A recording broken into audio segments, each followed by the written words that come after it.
Adelante, Santiago. Muchísimas gracias, Sergio.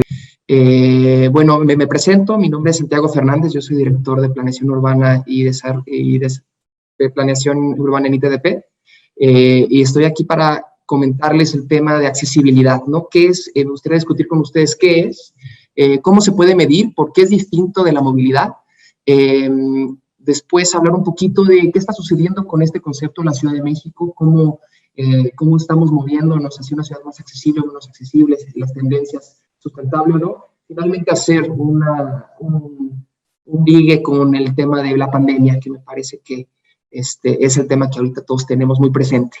Bueno, ¿qué es la accesibilidad urbana? Lo primero que me gustaría decir es que es un tema un poco distinto de la accesibilidad universal, que se refiere específicamente a las personas con alguna discapacidad y su facilidad para desplazarse.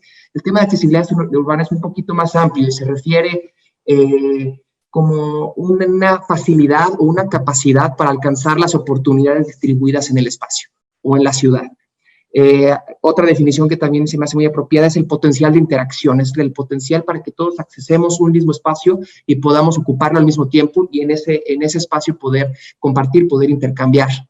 La accesibilidad urbana en realidad la podemos entender desde algunos elementos básicos, ¿no? Por un lado tenemos la infraestructura de transporte, por ejemplo, que es uno de los elementos principales que nos ayuda a conectar los diferentes orígenes y destinos, ¿no? ¿Dónde estamos nosotros? ¿Dónde están ubicados los empleos, los parques, las clínicas, las escuelas y todas esas oportunidades que nosotros queremos accesar? Por otro lado, está su espejo, que es el uso de suelo y dónde están realmente ubicados estos destinos a los que nos estamos refiriendo y que realmente estamos queriendo llegar. ¿Están cerca? ¿Están juntos? ¿Son próximos? ¿O no? ¿Son distantes? Y a esto hay al final del día estos elementos están relacionados a través de un elemento también fundamental, que son las características individuales de las personas. Yo tengo la facilidad, por ejemplo, para tener un auto, mi nivel socioeconómico, tengo la facilidad para desplazarme de manera fácil, como quizás algunas personas con movilidad reducida no pudieran tener.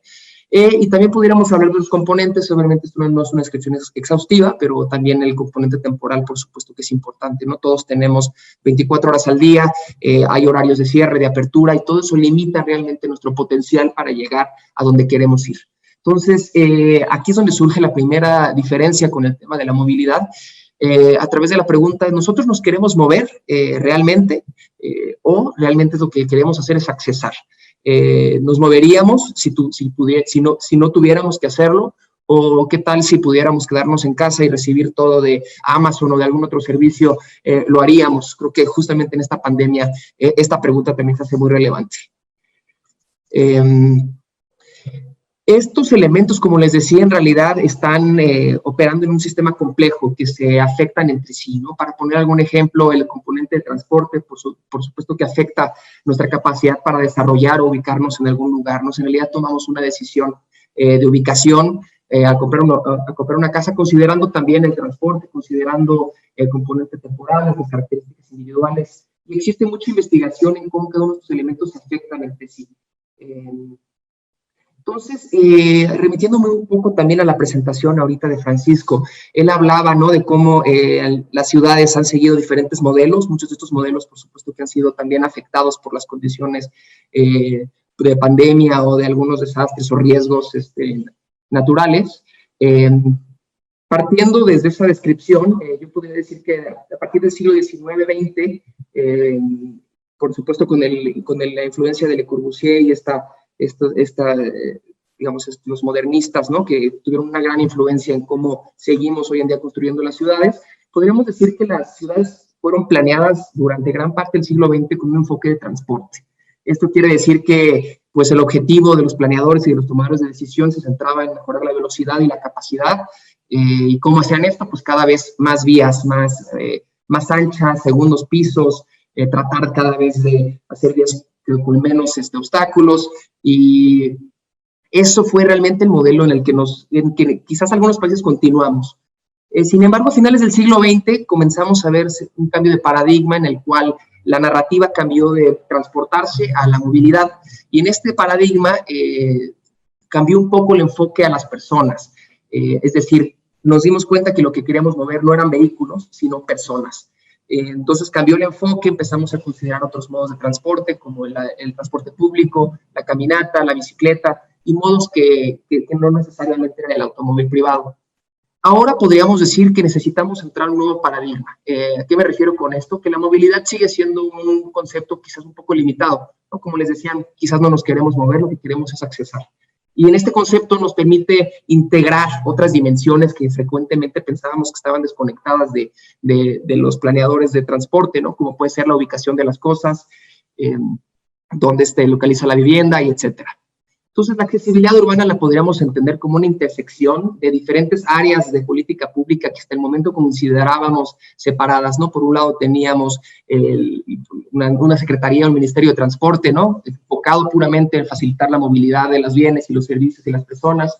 Por otro lado teníamos la planeación espacial, planeadores espaciales, arquitectos, muchas veces urbanistas, pensando simplemente en la forma urbana, dónde ubicar la vivienda. Y por otro lado teníamos quizás a los economistas, antropólogos, pensando en el desarrollo social. Y es en estas intersecciones donde el concepto de accesibilidad es muy interesante porque deja muy claro cómo todos estos elementos en realidad están ligados. Me parece que a través del concepto de accesibilidad urbana se hace muy patente las contribuciones que pueden hacer distintas disciplinas al tema de la planeación espacial y de la planeación de transporte. Muchas veces, como les decía, no hemos hecho estos ligues en la planeación de las ciudades y, por supuesto, y eso ha tenido ciertos costos, ¿no? Entonces, para poner algunos ejemplos, me parece que, por ejemplo, esta narrativa se liga muy bien con los economistas, hablan del desarrollo económico y hablan de incrementar las capacidades y oportunidades de las personas para desarrollarse. Bueno, es claro que esa capacidad de accesibilidad espacial es un elemento clave.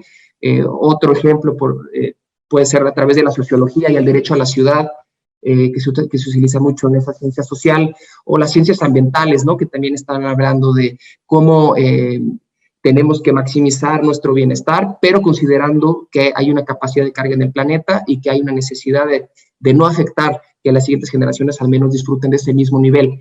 Y también otras disciplinas, como pueden ser las finanzas, ¿no? Frecuentemente tampoco pensábamos en cómo el sistema financiero incide en garantizar que las personas puedan acceder a una vivienda digna, bien ubicada, bien conectada, y por supuesto, ¿no? Las disciplinas que sí consideramos muy ligadas a este tema, como puede ser la arquitectura, el diseño urbano o la planeación. Me gustaría abordar este tema más específicamente a través de dos elementos fundamentales de la accesibilidad, que son, por un lado, el sistema de transporte y, por otro lado, el uso de suelo.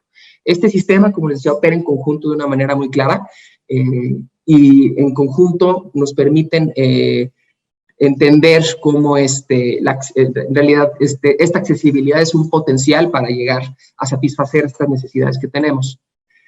¿Cómo se pudiera entonces medir esta accesibilidad? Este es un ejemplo de una isócrona. Una isócrona quiere decir ese polígono en el cual delimita con un tiempo específico el área que yo puedo cubrir, digamos. Este concepto de anillos de oportunidad se me hace muy apropiado porque es a través como estos anillos el espacio en el que yo me puedo desarrollar. Este espacio, por supuesto, está limitado por la red de transporte, por el modo que yo estoy utilizando. Como pueden ver en la imagen, si yo me muevo a pie, estos son isócronas de 15 minutos, puedo acceder, ¿no? Los destinos que se encuentran dentro de este polígono. Si pudiera subirme en una bicicleta, esta accesibilidad se expande mucho porque tengo más velocidad, tengo más capacidad para acceder a más destinos. Y finalmente el transporte público, ¿no? Que también expande mi oportunidad más allá de los límites que me da mi movilidad personal. Si contamos entonces cuántos son estos destinos que puedo acceder dentro de este tiempo limitado, podemos empezar a tener, de cierta forma, algunas medidas de accesibilidad. Este es también un esquema de cómo pudiéramos fácilmente generar indicadores para medir cómo se está desempeñando una zona en específico a través de medidas de accesibilidad. Como pueden ver, es para darles un ejemplo, ¿no? En 10 minutos, si yo estoy en el punto azul y quiero acceder que digamos que los puntos rojos son escuelas, mi accesibilidad en 10 minutos pues es 0 escuelas, mientras que si mi capacidad de trasladarme es de 30 minutos, pues mi accesibilidad sería de 3. Entonces es un indicador que por supuesto que tiene limitaciones y hay que ser ¿no? abierto con ellas, y nos da una idea de cómo están ligados estos dos elementos. ¿Cómo introducir el tema de accesibilidad urbana a las políticas públicas? Bueno, me parece que Francisco también lo mencionaba muy bien. Este es un tema que ya se está de alguna forma insertando en las políticas públicas, empezando, por supuesto, en países desarrollados, que son los que generalmente van a la vanguardia en temas de planeación urbana. Hay dos casos que a mí se me hacen, bueno, hay tres casos, por supuesto, de París, es muy importante, pero no es el único y no fue el primero, ¿no? Por supuesto, por ejemplo, el área de la región de Sydney tiene en su plan regional ya objetivos de accesibilidad. ¿Y a qué se refieren estos objetivos? Ellos proponen que para 2040 2/3 de los residentes tienen que estar a menos de 30 minutos de los centros de trabajo, trasladándose en modos de transporte sustentable. También Singapur, que es la imagen aquí de la derecha, tiene un plan con objetivos de accesibilidad. Ellos se propusieron desde el año pasado generar vecindarios de 20 minutos y convertirse en una ciudad de 45 minutos. Entonces estamos viendo cómo ellos están poniendo objetivos de tiempo y de accesibilidad en sus objetivos, y a través de ellos es como planifican el sistema de transporte, el sistema de uso del suelo, el sistema de seguridad social y otros elementos. Me pareció muy interesante cómo Francisco abordó el tema de París. Justamente París, su nueva política, ¿no?, en respuesta a la situación que vivimos, que otra pandemia que vimos, que puede ser la motorización excesiva, ¿no? Ahorita todo el impacto que está teniendo el uso excesivo del auto. París ha dado un viraje y también ha introducido este concepto en sus políticas de planeación, y se propone convertirse en una ciudad de 15 minutos. Como dice Francisco, es que yo en un tiempo de traslado de 15 minutos a pie puedo llegar a la mayoría de los destinos que necesito. Bueno, con esto en mente podemos tratar de hablar de qué elementos entonces son los que son deseables para mejorar la accesibilidad. Por un lado, el sistema de movilidad urbana como elemento clave nos da ciertas pistas de cómo deberíamos de diseñarlo para maximizar la accesibilidad. Y para darles algún ejemplo, creo que para maximizar la accesibilidad de una manera equitativa tenemos que considerar los modos que tengan una mayor capacidad, ¿no? Esto es quizás por razones quizás matemáticas o físicas, diferentes modos tienen distintas capacidades. Ahorita estamos enfocados en el auto mucho. Cuando es el auto que tiene menor capacidad en términos teóricos, un carril de automóvil solamente puede mover a 2,000 personas por hora, mientras que, por ejemplo, un carril ciclista de la misma longitud puede mover varias veces eso. Y, por supuesto, un metrobús o un metro mueven radicalmente órdenes de magnitud superiores el número de personas y de capacidad. Entonces, esa es la primera lección, ¿no? Quizás enfocarnos en los modos que tienen más capacidad y menores costos sociales. Aquí podemos vernos de una manera muy visual cómo cada modo nos permitiría accesar a un estadio, y pues falta, ¿no?, que los carriles dedicados al automóvil pues en realidad tienen una capacidad muy baja. Entonces nos hace preguntarnos por qué seguimos apostando en este modo de transporte. Además de que tiene otros costos, no solamente el costo que implica el uso del espacio para llegar al destino, sino que el automóvil muchas veces implica que tenemos que utilizar el espacio para guardarlo, ¿no? Aunque este espacio muchas veces quede vacío por horas, por gran parte del año, como puede ser en este estadio que está en Los Ángeles. Este estacionamiento en realidad acaba siendo un desierto, excepto cuando hay juegos. Entonces, esto también afecta a la accesibilidad porque nos obliga a usar el suelo de una manera mucho más ineficiente. También hay que considerar otros impactos, como pudieran ser las emisiones de gases contaminantes, ¿no?, que no son menores. Ahorita que vivimos una crisis climática, esta imagen es del año pasado, de lo que sucedió en los fuegos forestales en Australia, y en realidad es que el cambio climático ya está aquí, ya está teniendo consecuencias, ¿no? Entonces hay que considerarlo. Otras externalidades que puede tener la planeación enfocada en el automóvil pues son afectaciones estéticas, urbanas, de movilidad. Por ejemplo, esta señora, por supuesto que ya vio su calidad de vida reducida cuando se introdujo esa infraestructura, y nadie realmente consideró eso. ¿Cómo podríamos insertar el tema de accesibilidad urbana para tratar de entender qué modo es más apropiado? Me gustaría mostrarles esta imagen. Por un lado tenemos en el lado izquierdo, ¿no?, el área que podemos cubrir. Si yo estuviera muy ubicado aquí está mi casa, y digamos que mi novia vive del otro lado de la ciudad, y nosotros podemos caminar 15 minutos porque es el tiempo que tenemos para almorzar juntos. Entonces digamos que en todo este espacio donde se intersectan es donde nosotros podemos en realidad coexistir. Pero ¿qué pasa si me separan y me ponen una autopista? Pues esa accesibilidad a la que tenía a esta persona ya se vio afectada, ¿no? Entonces hay que considerar cómo Muchas veces de infraestructura pensamos, ¿no?, casi por tautología, que va a mejorar la accesibilidad, pero no, muchas veces también tiene impactos tangibles. Hay otras formas de pensar la infraestructura, por supuesto. Esta es una imagen de Dinamarca, que ahorita es como uno de los ejemplos más claros de una política de movilidad y accesibilidad sustentable y equitativa, pues está enfocándonos en modos más sustentables, ¿no?, como la bicicleta, el transporte público, y sacar a los automóviles muchas veces, ¿no?, aunque parezca contraintuitivo. Como les decía, el espejo de este sistema de movilidad es el sistema de uso de suelo. Cuando empezamos a pensar qué uso de intensidad de uso del suelo nos da más accesibilidad, pues la densidad es un elemento clave, ¿no? Si hay unos puntitos juntos, pues va a ser más fácil accesar a ellos. Pongo esta imagen porque muchas veces tenemos ideas equivocadas de la accesibilidad, de lo que es la densidad.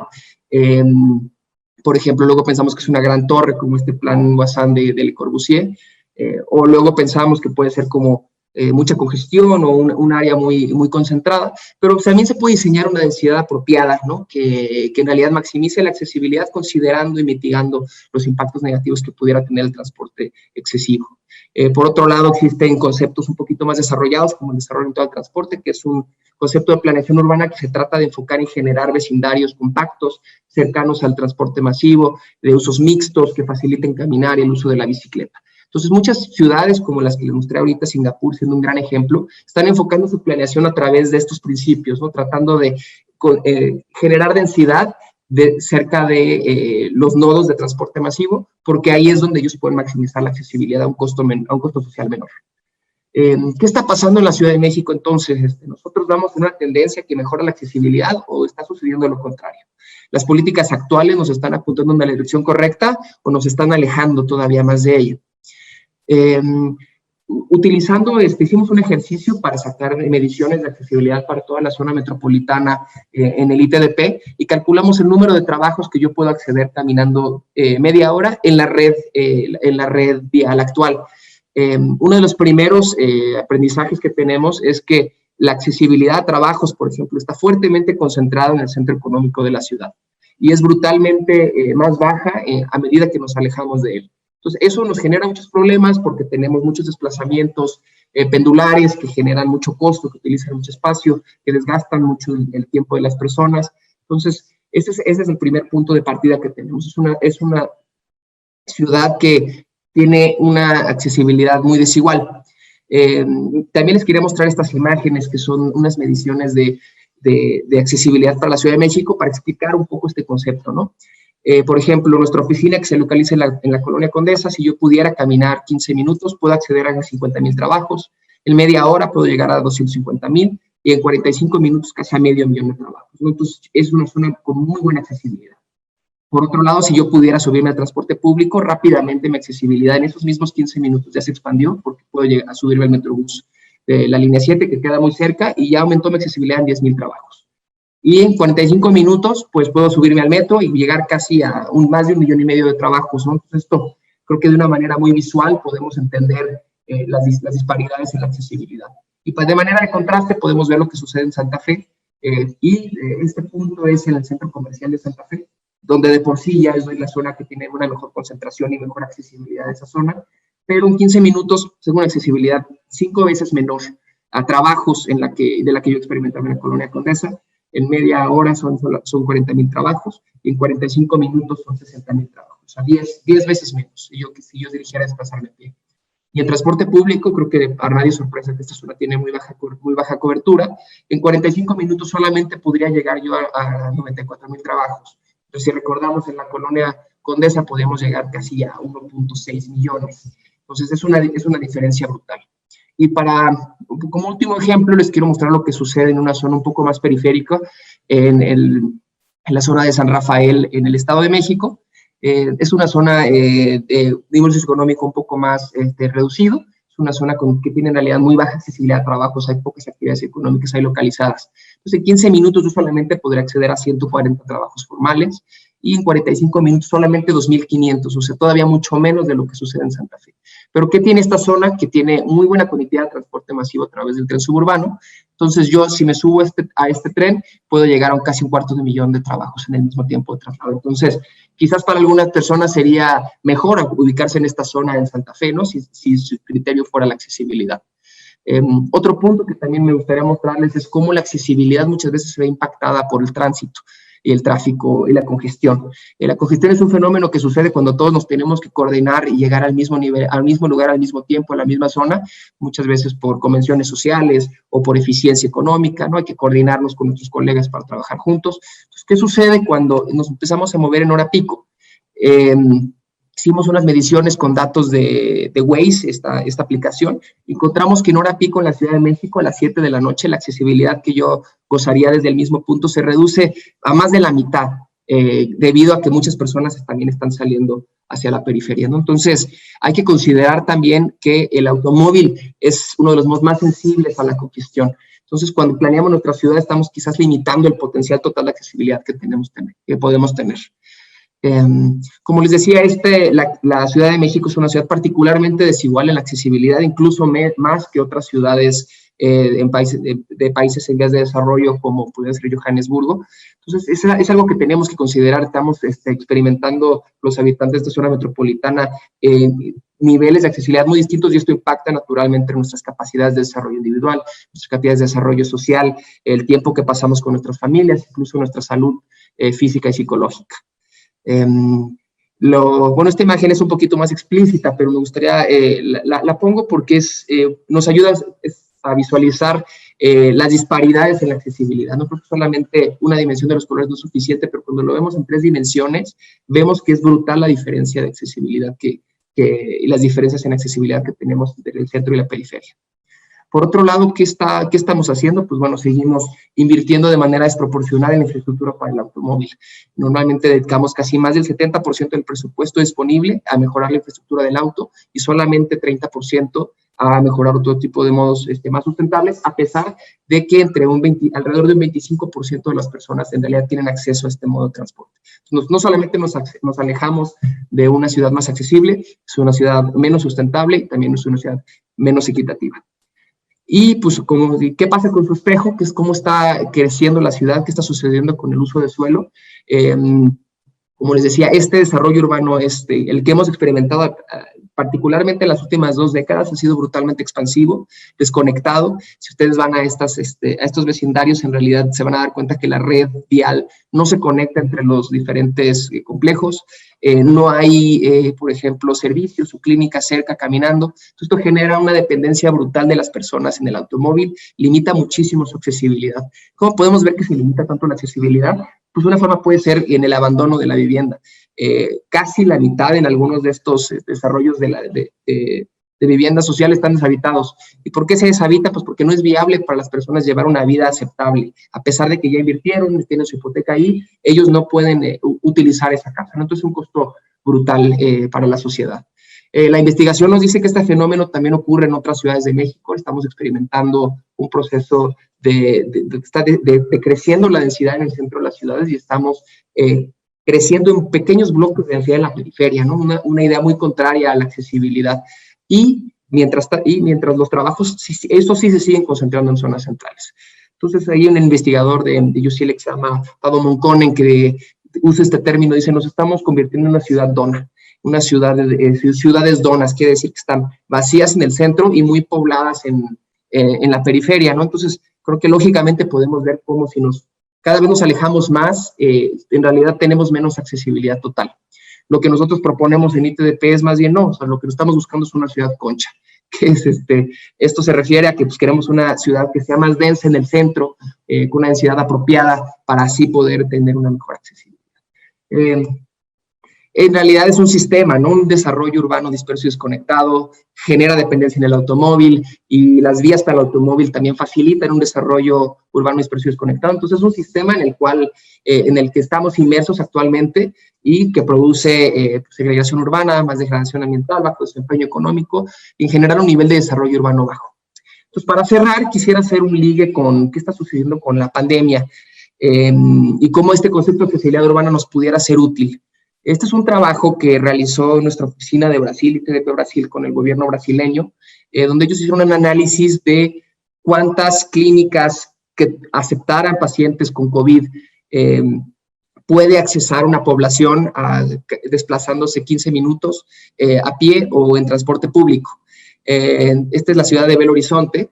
Pueden ver que casi 100,000 personas de arriba de 50 años, muchas veces localizadas en la periferia, se encontraron en riesgo de tener una baja accesibilidad a un tratamiento adecuado de COVID por el costo que les implicaría llegar a una clínica, ¿no? Puede ser demasiado tiempo o demasiado costo en transporte público. Entonces, creo que estos son ejercicios que podríamos hacer en nuestro país también y entender cómo en realidad es importante también considerar dónde se ubican estas clínicas, dónde están las personas que las necesitan y cómo podemos conectar estas dos cosas de un modo razonable.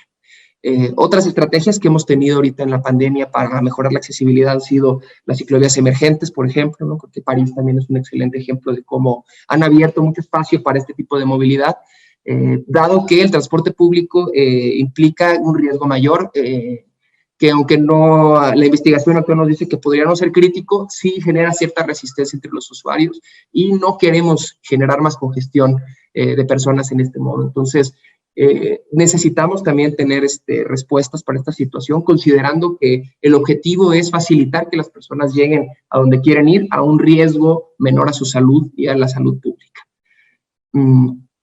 Y bueno, creo que aquí podría cerrar y ligar un poco con la presentación de Francisco. Él se refería a adaptar o repensar. A esta pregunta hay que sumarle los efectos negativos que pudiera tener esta pandemia, a pesar de que algunas pandemias han tenido quizás impactos, entre comillas, positivos en la planeación de las ciudades, como puede ser o el París que hoy vivimos es una ciudad muy habitable, muy humana, ¿no? Quizás en el momento en el que Haussmann hizo esos grandes bulevares hubo un impacto social fuerte. Hoy en día es una ciudad que funciona relativamente bien. Pero ¿qué va a suceder con esta pandemia si estamos percibiendo una resistencia de las personas a viajar en modos colectivos? Podríamos estar generando aún más dispersión urbana, las personas van a tener alguna resistencia a la densidad, van a escoger moverse en automóvil, y cómo todo esto va a seguir afectando este sistema que les comentaba de una ciudad menos accesible, menos sustentable y más inequitativa. Y con eso me despido. Muchas gracias. Bien, gracias, Santiago. Pues bueno, muchos conceptos que, sobre todo en la parte última, nos dan pie para que en la siguiente ronda pues podamos intentar abordar estas preguntas que tú mismo haces.